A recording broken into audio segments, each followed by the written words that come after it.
Seriously যে 2-3 দিনের ভিতরে একটা গ্রুপ ঘুরতেছে আমারে মারবার লাগি, যেভাবে আমি পাইছি আমার সিকিউরিটি আমি বিশ্বাস করি উপরে আল্লাহ নিচে আমার এলাকার মানুষ।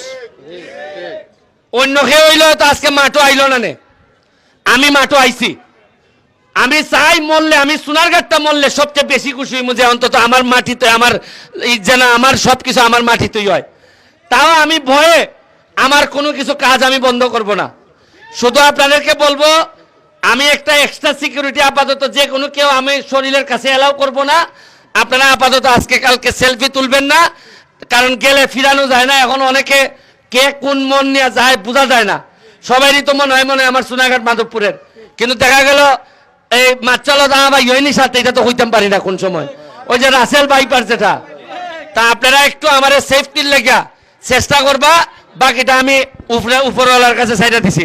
আমরা একটা আপনারা আনন্দের লাগিয়া সোনারঘাট মাধবপুরের আনন্দের লাগিয়া আগামী 10 তারিখ থেকে আমরা একটা আমন্ত্রণমূলক গোল্ড কাপ হোক অথবা 2 লাখ টাকা প্রথম পুরস্কার, আমরা আমন্ত্রণমূলক মিনিমাম 10 থেকে 15টা জেলারে আমরা দাওয়াত দিব।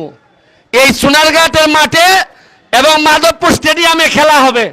আত্মালি দেও না, অত টাকা খরচ হইব আমার।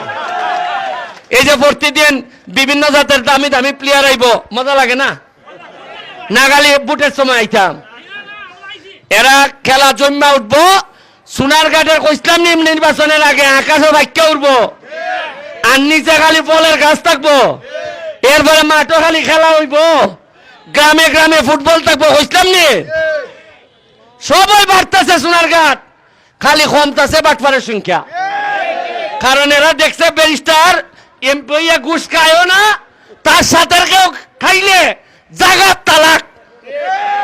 আমার সাথে যে লাইন আসুন কেউ কে কইয়া দিছে ওসি ইয়নো সবাই কইয়া দেওয়া আছে, ব্যারিস্টারের নামে গিয়া কোনো বেটায় যদি গিয়া খালি বেটাগিরি দেখায় সাথে সাথে ইউ অপরাধে জেলা জ্বালাইবাই।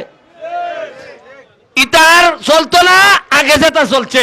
যাই মাঠও আর মারতাম না, আশা করি ভালো খেলা হইব, আপনারা ভালো খেলা উপহার দিবা। একবার উনি জিতছেন, একবার উনি হারছেন, 3 বার মনে গেছে নাকি, 2 বার।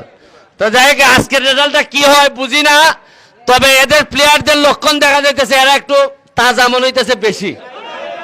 কারণ আইনমন্ত্রীর এলাকা, তো আইনমন্ত্রীর এলাকা হওয়াতে এরা হৃষ্টপুষ্ট। আর আমরা তো হইলাম গিয়া স্বতন্ত্র এমপি, আর আগে যে এমপি আছিল আমরা মিলে খাওয়াইছি যেটা ইতাই হইছে না, খাই লিছে এক্সট্রা মানছে বেশি, যার কারণে আমার প্লেয়াররে অত তাগড়া আমি বানাইতাম পারছি না। তারপরও সোনারঘাটটা বলে 80-90 টাকা তুলা নানি। আমি আমার টিমরে কই রে ভাই সাইডনা বালা কইরা দৌড়ে রাখো, আর আমি এমপি হিসাবে আর বেশি দিন মনে হয় খেলতে পারতাম না।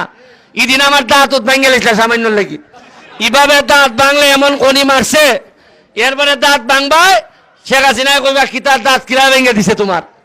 এবারে এই জবাব আমি দিতে পারতাম না। আমি চেষ্টা করে যাইতেছি মাঠও থাকিয়া আপনারা লেগিয়া ভালো ভালো খেলা আমি উপহার দিতাম চাই।